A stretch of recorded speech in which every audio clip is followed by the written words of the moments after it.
This is not only the most expensive D-MAX to date, but it's also the first with off-road as one of its core focuses.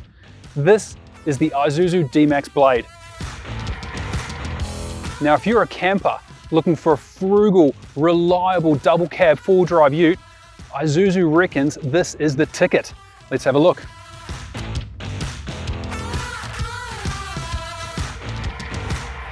So first up, it rides on Goodyear Wrangler RT tyres.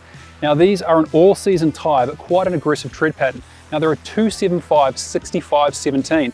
I particularly like that this comes on 17s. It means you can bag them down more and you should be less prone to sidewall punches with the triple ply Goodyears. Now they're also slightly wider and slightly taller than what you'd expect off a D-MAX, and the wheels have a +17 offset, so the whole track has been widened. Because the blade has a wider track, the guys at Walkinshaw have fitted some really good looking fender flares. I really like the detailing and how they've managed to cut it out around the fuel filler. Now you'll also notice the blade sits a bit higher than a factory D-MAX. There is a coil spacer under the front and a spacer in the back between the diff and the spring perch to give it about a 22 to 25 mil lift, plus around 7 to 10 by the tyres. All up, it's around about a 30 to 40 mil lift.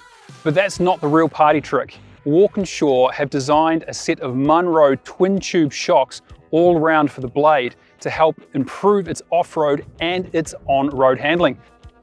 So when Walkinshaw designed the blade, one consideration was the front end looks. It had to be more aggressive than a standard D-MAX.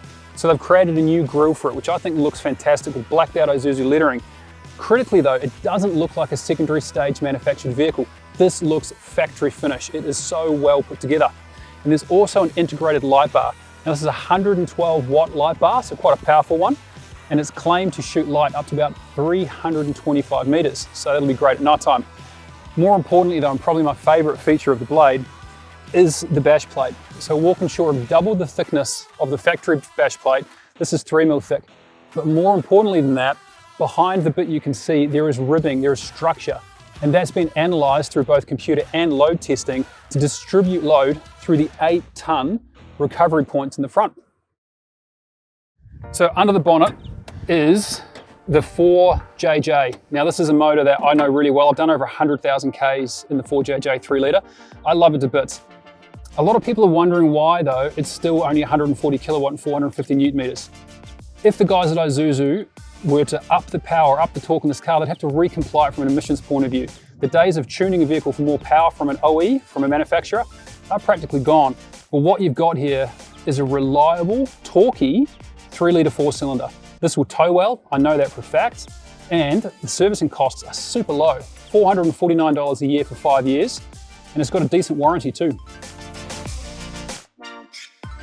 So the blade launches at $76,990, making it the most expensive D-MAX on the market.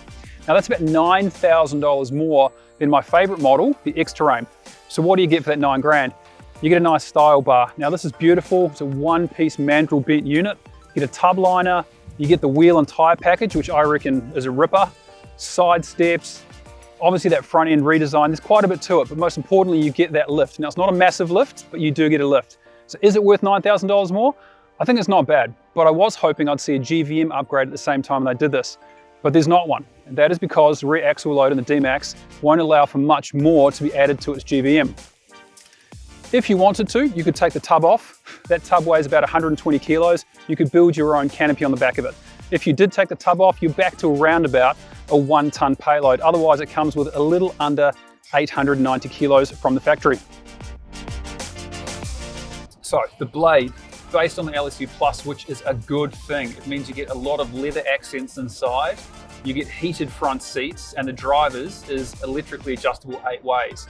It is very comfortable. One of the other features you'll get with all MI24 D-MAXs is a black headlining, which I think feels fantastic inside. The blade being based on an LSU Plus means it gets the same large infotainment screen and digital dash, which is really good. It's very fast to load CarPlay or Apple Android, but my favorite feature has to be the updated TPMS system. Now it'll also give you tire temperature as well as tire pressure, and it is very fast to give you that information. Now for those who tow, we know how important tire temperature is. If you've come off the beach with low pressure, you've driven for a bit, your pressures might rise and give you a false sense of security as your tyres are cooking, and you might delaminate one. So I really like that you can see tyre temperature. It's a good safety feature to have. Now driving this on the bitumen, honestly it feels quite different to an LSU or an LSU Plus. Now I have an LSU Plus currently back at the office. Where the biggest difference is in initial turn-in. The wider track on the blade just gives the vehicle a much quicker response to steering input. It feels a lot less ute-like to drive. The guys at Walkinshaw, they really figured this thing out. So is this the real deal? Don't go comparing it to a Raptor. The Raptor has bespoke control arms and uppers, remote reservoir shocks. That is something unique. This still has fantastic shocks, don't get me wrong. These Munros have added a new level of stability to the car, both on and off-road. This, I think, is more in line with the Hilux Rogue, which also features some nice fender flares, a moderate lift and a wheel and tyre package. What I love about the D-MAX though is what stays true in this vehicle, and that it still has that super reliable AdBlue free 4JJ 3-litre inline 4, mated to that 6-speed Aisin gearbox. To me, that's still the best driveline in the business. And again, backed with a fantastic warranty and low service cost.